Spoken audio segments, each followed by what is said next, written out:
क्या आप जानते हैं कि बिजली सिर्फ आसमान में चमकने वाली एक रोशनी नहीं है, ये असल में अल्लाह की एक निशानी है। नाइट्रोजन हर तरह की जिंदगी के लिए बहुत जरूरी होती है। हमें नाइट्रोजन पौधों से मिलती है या फिर उन एनिमल्स से जो पौधे खाते हैं, और पौधों को ये नाइट्रोजन मिट्टी से मिलती है।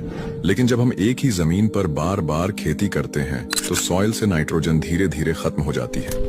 फिर पौधे अच्छे से ग्रो नहीं कर पाते, उनके पत्ते पीले पड़ जाते हैं और वो डिजीजेस और इंसेक्ट्स से जल्दी खराब हो जाते हैं। इसका सीधा असर फार्मर्स की फसल पर पड़ता है।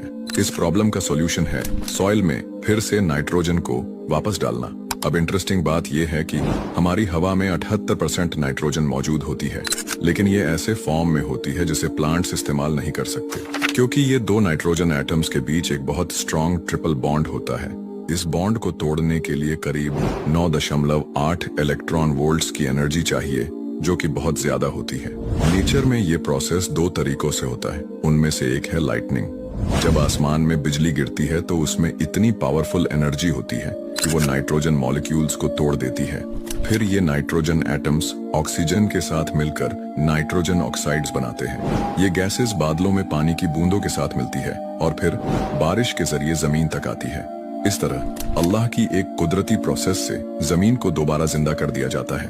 कुरान कहता है, और उसकी निशानियों में से है कि वो तुम्हें बिजली दिखाता है, कभी डर के लिए, कभी उम्मीद के लिए, और वो आसमान से पानी बरसाता है जिससे मुर्दा जमीन को जिंदा कर देता है। इसमें समझने वालों के लिए बड़ी निशानियां हैं। सूरह अर-रूम आयत 24।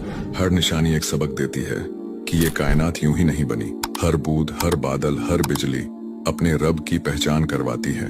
अब फैसला आपका है। इन निशानियों को देखकर भी अगर दिल न बदले तो और क्या बचेगा।